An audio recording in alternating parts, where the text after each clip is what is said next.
and welcome to a fresh episode of Platypod Perspectives. You know the drill. We find an amazing image like this one, and we look in detail at the image, and we talk with the artist who captured the image. This time around, his name is Joey Terrill. And Joey, you are a Nikon Ambassador, a Platypod Pro, and an incredible photographer. This is a gorgeous image. When did you capture this?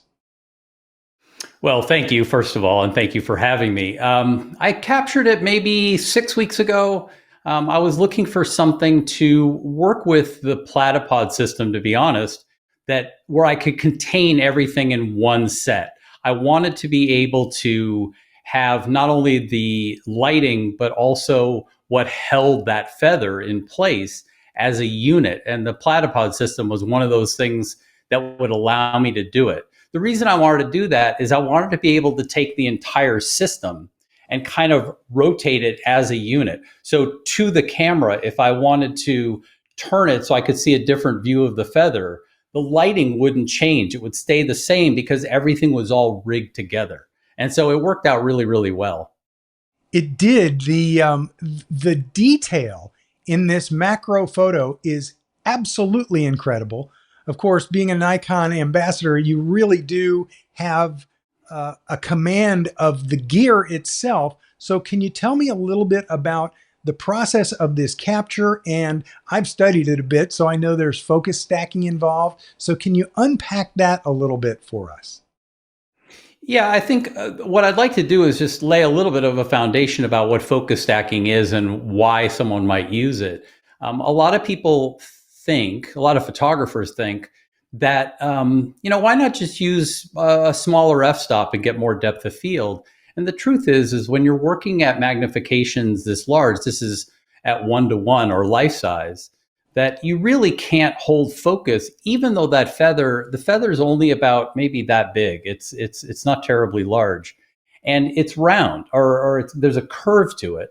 And so as you go around the curve, you start to lose focus toward the back. And so there was really no way to hold focus across the entire surface without focus stacking. Now, one of the great things about focus stacking, if you've never tried it, is it's never been easier to do. It used to be that to do focus stacking, you would use, some people would call it a macro rail, that physically moves the camera in steps. You would turn a little knob and it would move the camera forward or back. And that was pretty laborious and time consuming. The thing is now, cameras will do this internally. And the way that it works is you tell the camera, okay, this is the nearest point that I want to hold in focus. And this is the furthest point that I know that I want to hold in focus. And you determine how many pictures it's going to take to capture that entire distance. And then you just let the camera do it. What's amazing to me is how quickly this happens. I don't remember the exact number of images on this. I think it was right around 100, but those captures are made in under 30 seconds. Wow. It's a very quick process. And what happens is the camera takes a picture, the autofocus changes just a little bit, takes another picture, changes a little more, and so on all the way down the line. And then you take the images and drop them into a piece of software. And what the software does is it picks out all the parts that are sharp and it discards all the rest. And then what you end up with is an image that's completely sharp from front to back. It's kind of amazing. When it comes to Nikon, the Z8, the Z9, the Z7 II, the Z7, I'm trying to think there are a number of them, the D850, non-mirrorless camera. There's a bunch of them that will do it within the Nikon system. In other systems, I'm pretty sure they will do it as well. The software that I use a couple different pieces of software. I use something called Zareen Stacker when I'm doing a particular kind of image, not this kind, another kind of image. Like it's very good software for bugs and things like that have like overlapping antenna like this. Oh yeah. Zareen Stacker does an amazing job with that kind of thing.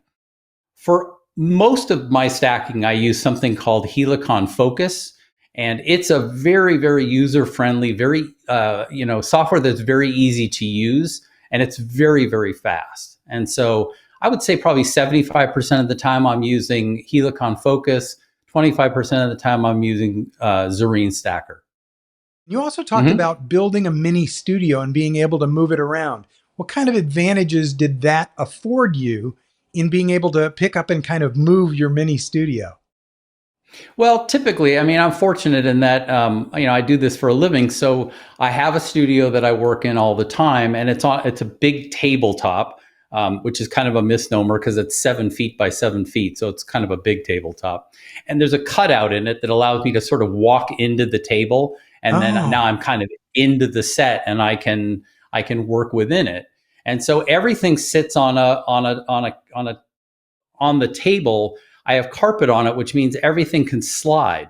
And so oftentimes what I'm doing is I'll get the subject in place, and then I can move the lights around the subject and the camera is fixed in place.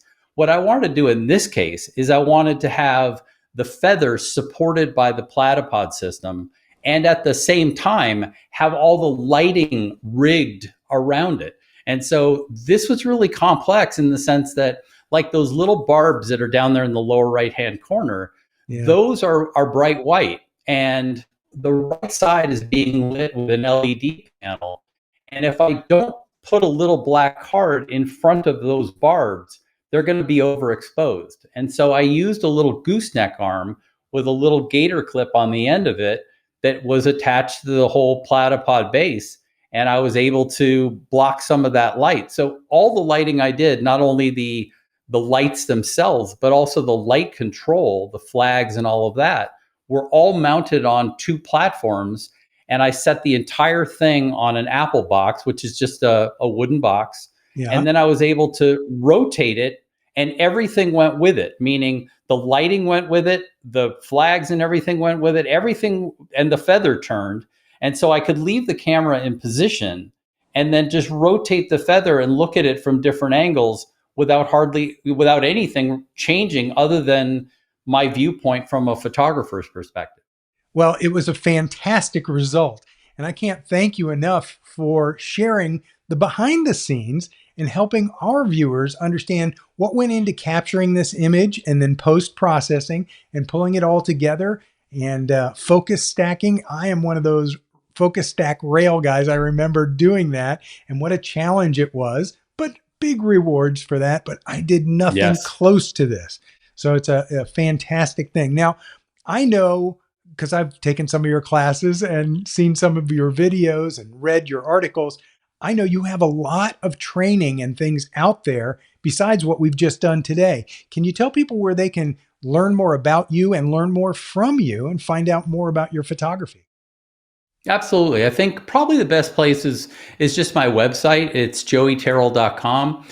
Everything that is helpful is linked on there. So I think whatever I'm doing or wherever I'm teaching, you can find on the website.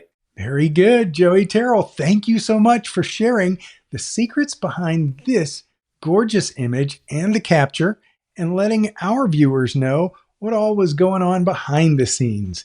You know, every single time we do one of these Platypod episodes, I learn something extra. I get to talk to some amazing photographers, and I hope you've learned something today, and I hope you'll go check out Joey's site and learn even more, like I did, from some of his videos. That's it for Platypod Perspectives this week. Tune in again next time. You never know what you're going to find out.